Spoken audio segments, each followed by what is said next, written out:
Assalamualaikum warahmatullahi wabarakatuh. Nama saya Nadila Puspita, NPM 2004010014 dari Prodi Komunikasi Penyiaran Islam.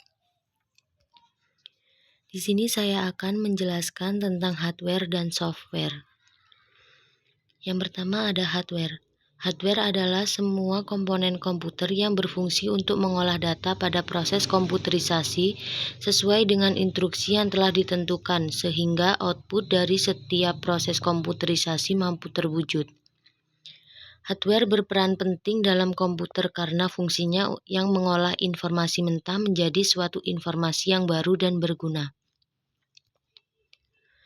Fungsi hardware. Secara umum, fungsi hardware diantaranya adalah sebagai berikut.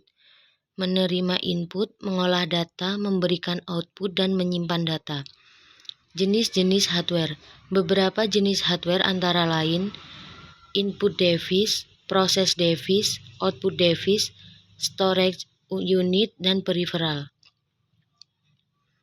Yang kedua ada software.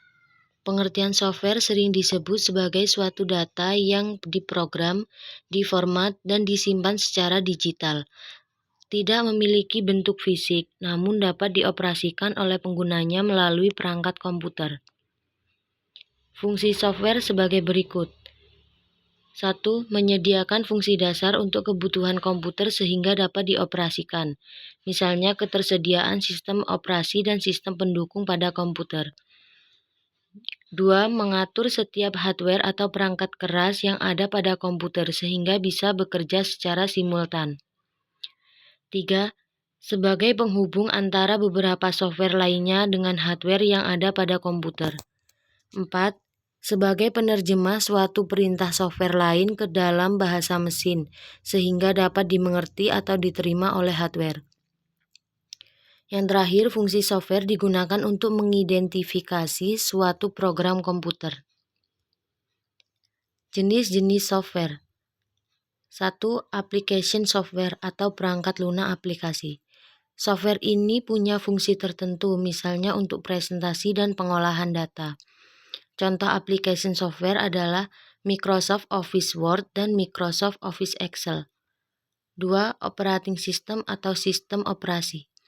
Fungsi software ini biasanya digunakan untuk mengkoordinasikan tiap komponen dan fungsi komputer. Contohnya Windows, DOS, dan Linux. Yang terakhir ada programming language atau bahasa pemrograman. Adalah software yang berfungsi sebagai pemberi instruksi standar. Contohnya Microsoft Visual Basic. Itu saja yang dapat saya sampaikan.